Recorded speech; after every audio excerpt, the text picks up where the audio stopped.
10th में अपना percentage रहा है 67.56 10th में रहा है और 12th में अपना परसेंट रहा है 69.94।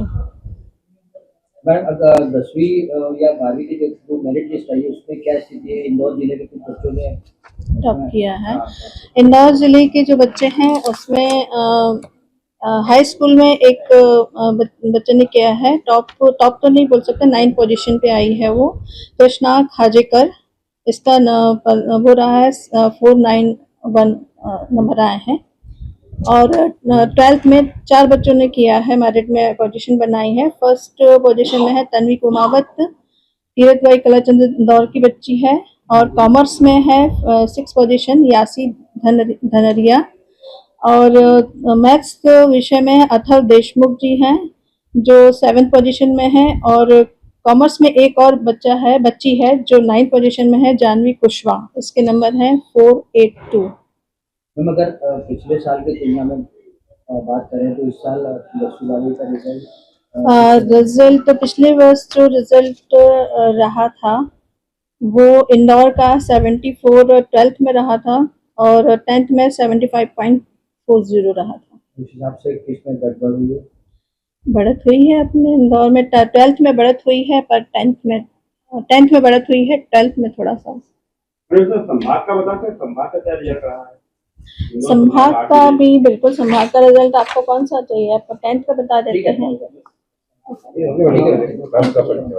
मैम आपका नाम और डेजिग्नेशन बता दीजिए। हाँ, मेरा नाम है ज्योति भास्कर, मैं यहाँ पर संचालनाधिकारी के पद पर। अगली खबर की तरफ रुख करते हैं। इंदौर के तेजाजी नगर थाना पुलिस ने अवैध मादक पदार्थ के खिलाफ कार्रवाई करते हुए एक आरोपी को गिरफ्तार किया है। आरोपी के कब्जे से 5 किलो से अधिक गांजा जब्त किया गया है। पुलिस लगातार मादक पदार्थ तस्करी में लिप्त अपराधियों के खिलाफ अभियान चला रही है। इसी कड़ी में मिली सूचना के आधार पर पुलिस ने आरोपी को थाना क्षेत्र से पकड़ा है। तलाशी के दौरान उनके पास से बड़ी मात्रा में गांजा बरामद हुआ। एडिशनल डीसीपी अमरेंद्र सिंह ने बताया है कि पुलिस अब यह जांच कर रही है कि क्या आरोपी गांजा कहां से लाता था और आगे किसे सप्लाई करने वाला था। मामले में नेटवर्क की कड़ियां खंगाली जा रही हैं और अन्य आरोपियों की भी तलाश जारी है। तेजाजी नगर के अंदर जब एक रिलायबल इंफॉर्मेशन एक इनपुट मिला था जिसमें एक कोई सस्पेक्ट है जो बाहर का है और यहाँ मोटरसाइकिल से क्षेत्र में कोई गांजा की सप्लाई करने वाला है। इस सूचना के आधार पर जब तेजाजी नगर पुलिस के द्वारा इसमें कार्रवाई की गई तो इसमें कालू बघेल नाम का संदिग्ध मिला है और जब इसकी तलाशी ली गई तो इसके पास से लगभग 5 किलो 800 ग्राम के आसपास गांजा मिला है, जिसकी कीमत लगभग 1.5 लाख से भी अधिक है। प्राइमा फेसी पुलिस ने इसमें एनडीपीएस एक्ट की धारा 8/20 के तहत अपराध पंजीबद्ध किया है और पूरे मामले को इन्वेस्टिगेशन किया गया है। यहाँ उसका क्या नेटवर्क था या वो कहाँ से लाया था, इस संबंध में भी जो इसका बैकवर्ड और फॉरवर्ड एनालिसिस है वो किया जा रहा है। इंदौर नगर निगम द्वारा 18 अप्रैल को महिला नेतृत्व सशक्तिकरण पर विशेष सम्मेलन आयोजित किया जाएगा। महापौर पुष्यमित्र भार्गव ने कहा है कि देश के एक ऐतिहासिक बदलाव की ओर बढ़ रहा है, जहां महिला सशक्तिकरण के साथ अब महिला नेतृत्व सशक्तिकरण पर विशेष जोर दिया जाएगा। उन्होंने बताया कि 16 अप्रैल को संसद में महिला आरक्षण से संबंधित महत्वपूर्ण विधेयक प्रस्तुत होने वाले हैं, जिसे लेकर देश भर में उत्साह है। मध्य प्रदेश में मुख्यमंत्री डॉक्टर मोहन यादव के नेतृत्व में सभी नगरीय निकायों को इस विषय पर चर्चा कर प्रस्ताव पारित करने के निर्देश दिए गए हैं। इसी क्रम में इंदौर नगर निगम के सम्मेलन में महिला आरक्षण विधेयक पर विस्तार से चर्चा होगी और केंद्र सरकार के प्रयासों के समर्थन में प्रस्ताव पारित किया जाएगा। साथ ही प्रधानमंत्री नरेंद्र मोदी के प्रति अभिनंदन भी व्यक्त किया जाएगा। हम आपको बता दें, यह पहल महिला नेतृत्व की नई दिशा देने वाली मानी जा रही है। आज देश उस ऐतिहासिक पल का साक्षी बनने वाला है जब देश में महिला सशक्तिकरण से ज़्यादा महिलाओं के नेतृत्व में सशक्तिकरण की बात हो रही है। वुमेन एम्पावरमेंट नहीं, वुमेन लेड एम्पावरमेंट। 16 तारीख को देश की संसद महिला आरक्षण को लेकर विधेयक आने वाला है। इसके स्वागत में, इसके अभिनंदन में देश भर में अलग अलग कार्यक्रम हो रहे हैं। मैं मध्य प्रदेश के मुख्यमंत्री डॉक्टर मोहन यादव जी का धन्यवाद करता हूं, जिन्होंने पूरे मध्य प्रदेश में ये निर्देश दिए कि नगर पालिकाएं भी इस पर चर्चा करें और विशेष सम्मेलन बुलाकर इसमें प्रस्ताव करें।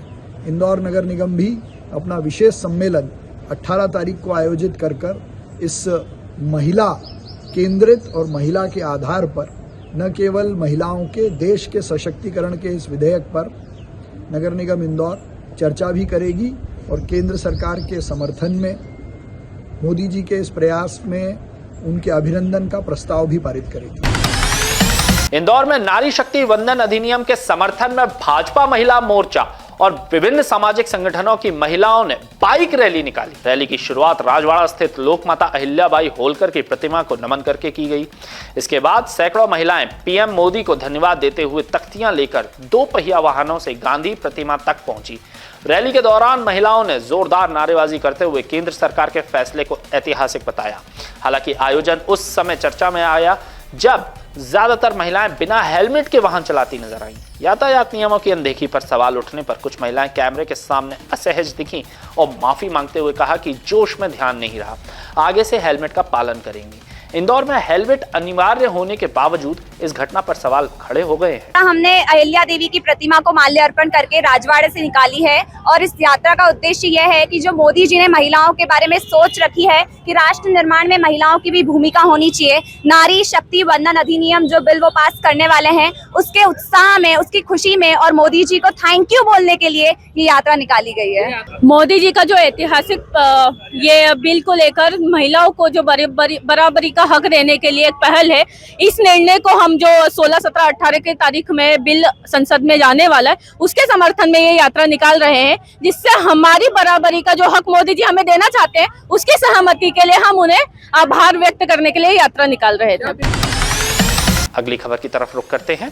इंदौर के रेस कोर्स रोड स्थित एक बड़े बिल्डर के ऑफिस में मंगलवार सुबह धमकी भरा फोन आने से हड़कंप मच गया। कॉल में खुद को कुख्यात लॉरेंस बिश्नोई गैंग से जुड़ा बताते हुए हैरी बॉक्सर नामक व्यक्ति ने 5 करोड़ रुपए की मांग की और रकम न देने पर बिल्डर के बेटे की हत्या की धमकी दी।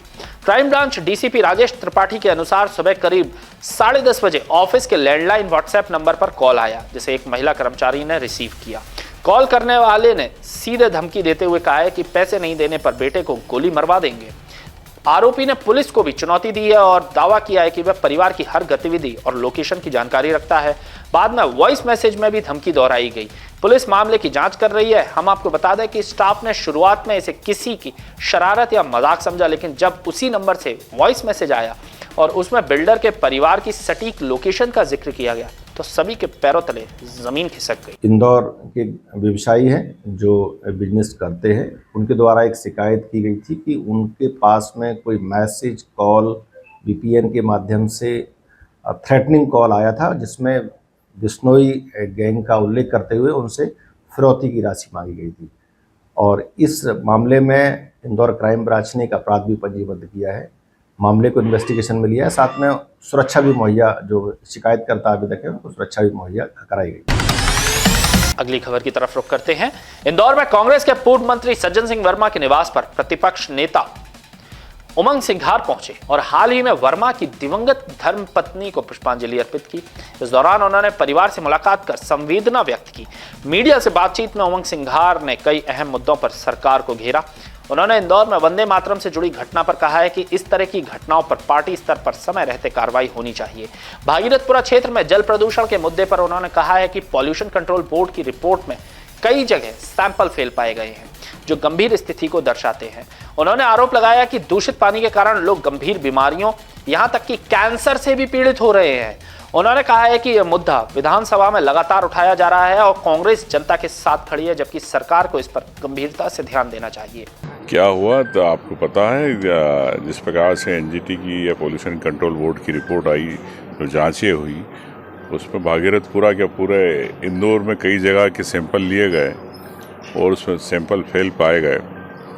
अभी भी इंदौर को मैं समझता हूँ कि इंदौर के लोगों को जागना होगा, क्योंकि दूषित पानी पी पी के कितने लोग कैंसर से पीड़ित हो रहे, कितने लोगों के लीवर गुर्दे खराब हो रहे। इंदौर की जनता को आना पड़ेगा। सरकार सोई हुई है। हमने तो हमारी बात विधानसभा में उठाई, समय पे उठा रहे, और जो ज़रूरत पड़ेगी इंदौर के लिए हम लोग सब कांग्रेस पार्टी की ओर से इंदौर के लिए खड़े हैं। लेकिन सरकार क्यों सोई हुई है? क्या सरकार दूषित पानी का पिलाने का ठेका ले रखा है? क्या सरकार क्यों पैसा लेती है? क्यों टैक्स यहाँ की जनता दे?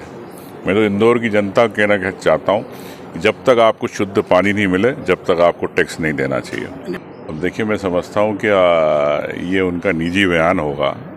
लोकतंत्र के अंदर सबको अपनी बात कहने का अधिकार है। देखिए, मैं समझता हूँ कि कोई भी इस प्रकार की बात होती है तो पार्टी को समय पे कार्रवाई करना चाहिए।